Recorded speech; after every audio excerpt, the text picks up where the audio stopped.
Omar, thank you so much for joining me today. You're welcome, Tim. Thank you for the invitation, and I'm really excited about having this conversation with you. Oh, thank you. As am I. I've been wanting to speak with you for a while, so here we are. So, Omar, how are we doing? Where are you seeing movement and efforts to create more inclusive work environments? First, thanks for asking. I'm doing very well now that I'm speaking to you.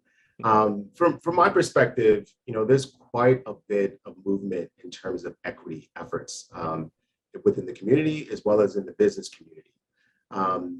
From my perspective, this really sort of started from 2020 here in Minneapolis, being the epicenter of the largest social justice movement. We had the murder of George Floyd, and that experience really woke up the consciousness of our community at large. And the business community could not ignore the dynamics around that tragic incident, but more so kind of stepping back and looking in the community and understanding that there are inequities that we've been ignoring.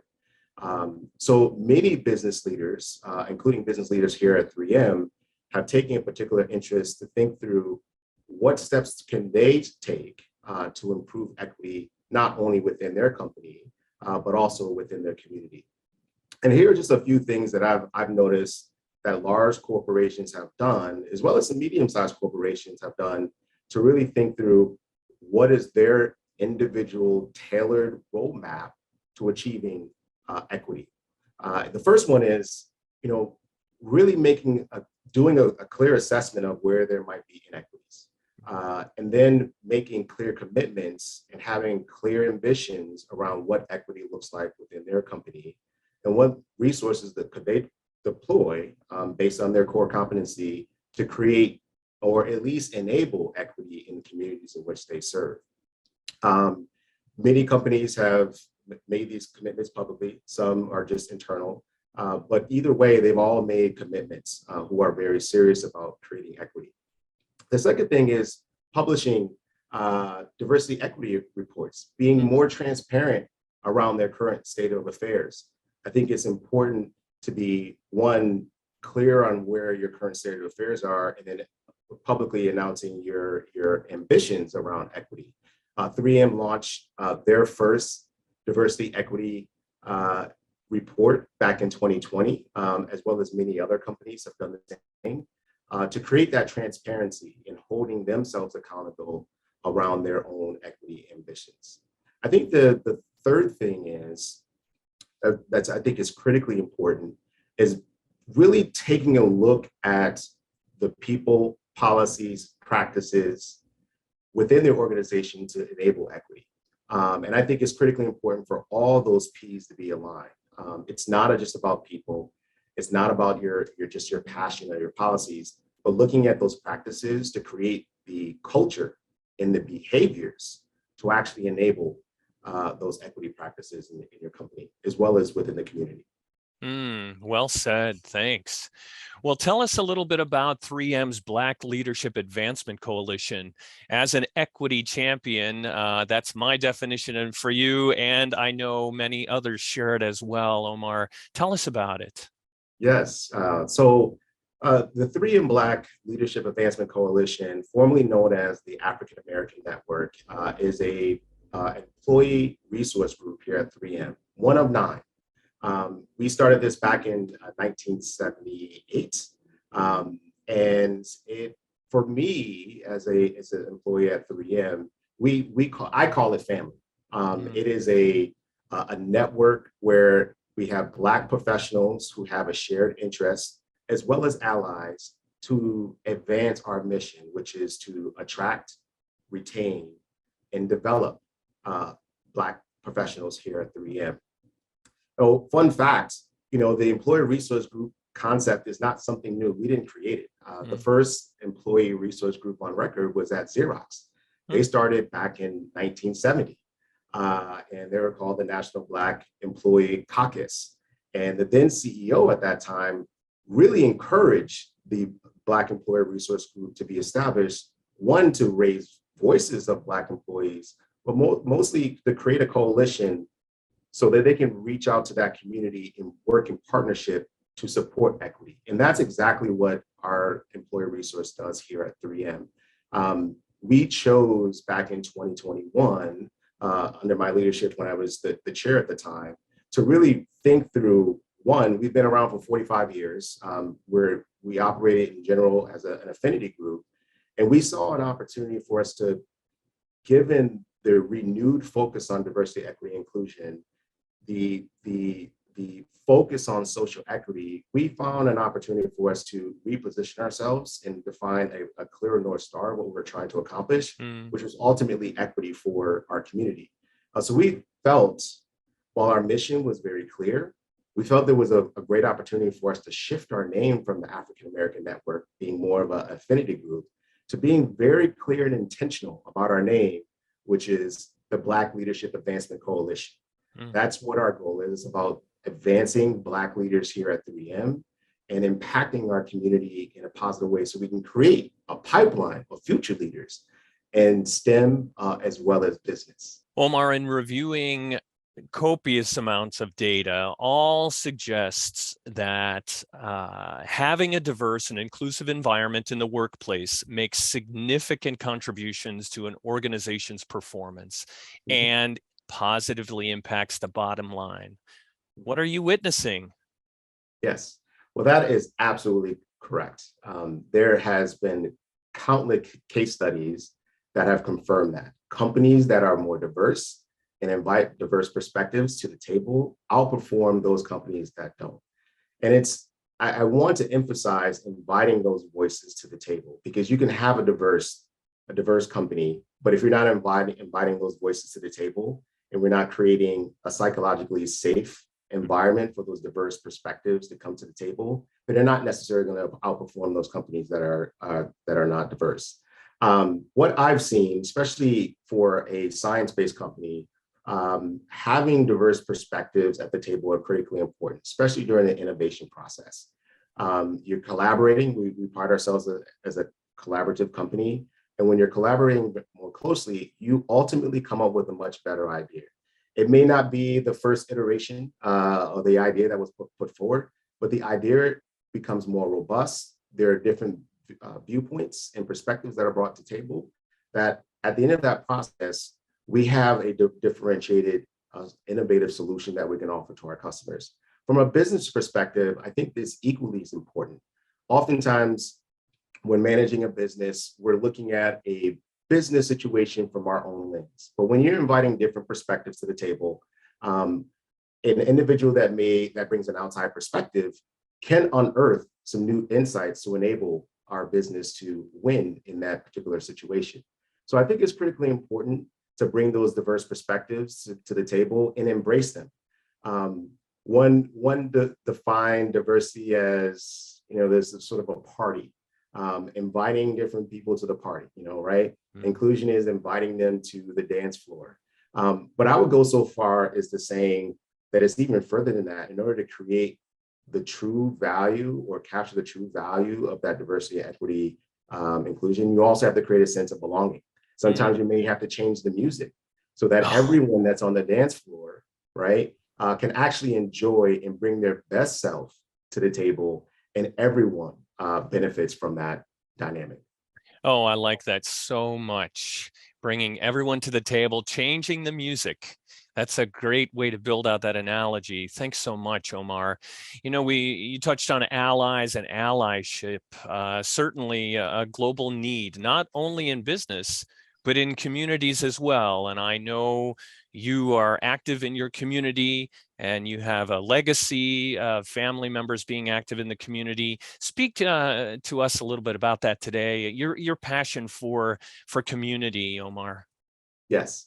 Well, maybe let's start with allyship. Allyship is not a new concept. We have, all of us, our network, where they're full of allies. It's something that it's part of our DNA and how we interact with our community around us. As it relates to allyship for equity, I think it's critically important for us to leverage allies or embed allies into the fold to help move companies to achieve their equity ambitions. Everyone plays a role, not just the marginalized group, to actually advance equity. Allies play a big role by lending their privilege and lending their voice and identifying opportunities through their actions, right, to create equitable environments for all employees and those that are in the community. And we see this in the business community. We also see this in outside of the community, such as the arts community.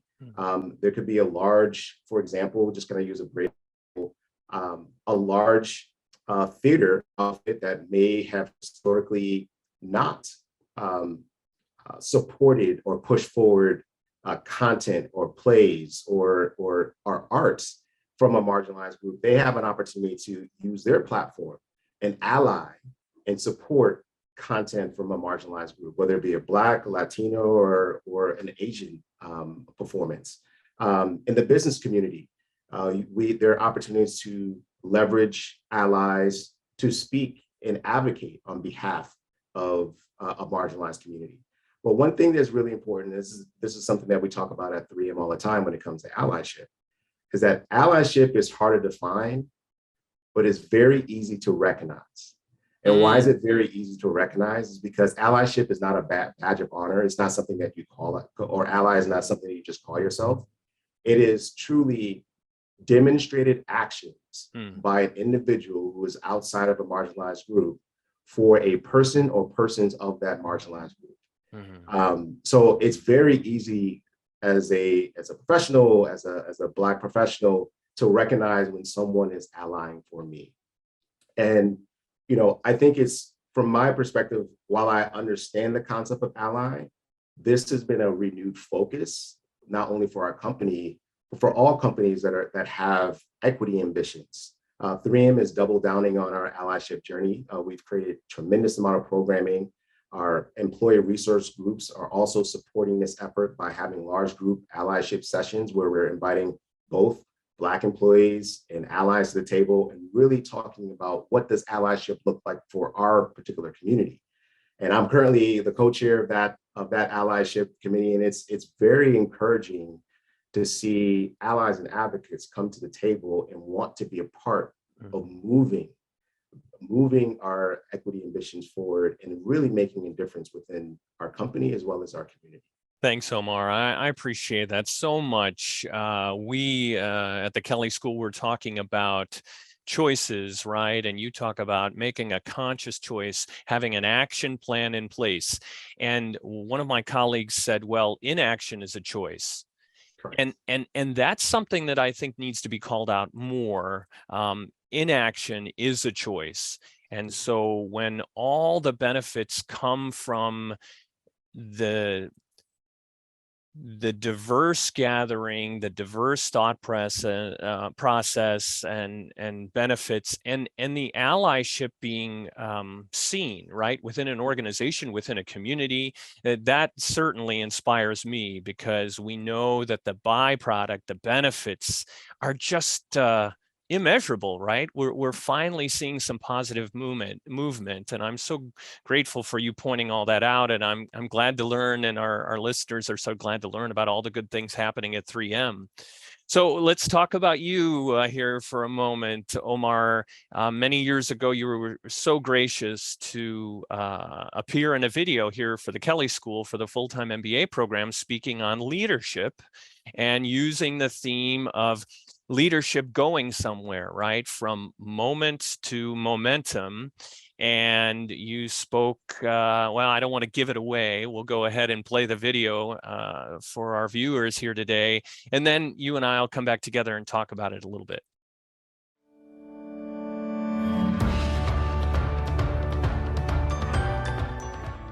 My grandfather was a very influential person in my life. And, people really embraced him and really, listened to him. He was a very influential person in our community.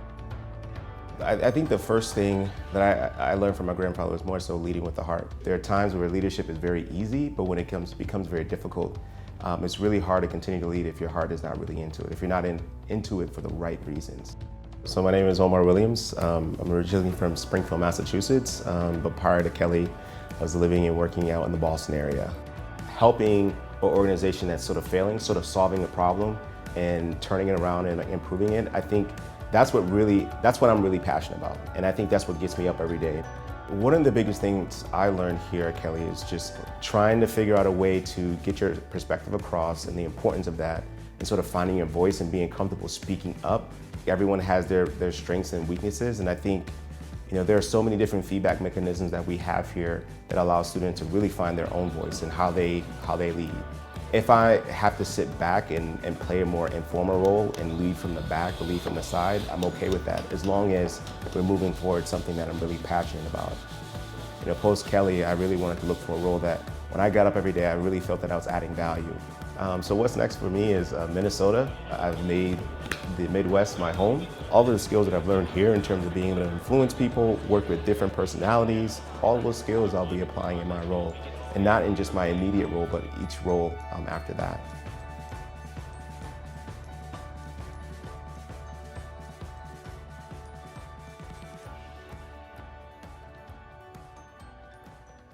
So Omar, what do you think seeing that again? Tell us a little bit about what you're feeling and thinking. I think it was a beautiful depiction of your grandfather's passion for his community and for servant leadership.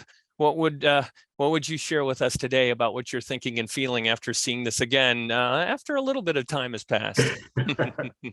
Watching that video, it brings back a lot of fond memories. And, to be honest with you, when I was selected for that video, I wasn't quite sure why I was selected for that video. There are phenomenal leaders at the Kelley School of Business, and I was just privileged just to be at the program and among so many emerging leaders. But, as I reflect and I look at that video, it became very clear to me that I still have the same passion that was instilled in me as a young man watching my grandfather. He was very much a leader within our community, within our church community, as our assistant pastor for over 30 years. And people looked to him for his wisdom, looked to him for his guidance, and to keep the community together. And while I have been a servant leader in many different ways, when I had the opportunity to be the chair of the 3M Black Network after George Floyd, and at a point in my career where I'm at a midpoint, I realized that I needed to lean in to my passion of giving back and galvanizing a community. There was a tremendous amount of pressure. There was obviously a tremendous amount of focus on driving equity. And as a person who is not a DEI practitioner, I really had to look internal to myself and my passions to really help craft a path to bring members together to have a common vision on how we want to move forward as an organization. And for me, that was a transformational experience for me, really digging deep. So what I've learned through that process is that the same things that I learned when I was at 3M is identifying a moment such as George Floyd, identifying a moment such as this new social justice focus, and how do I build momentum moving forward, staying true to my North Star, but more importantly, staying true to the North Star of our employee resource group.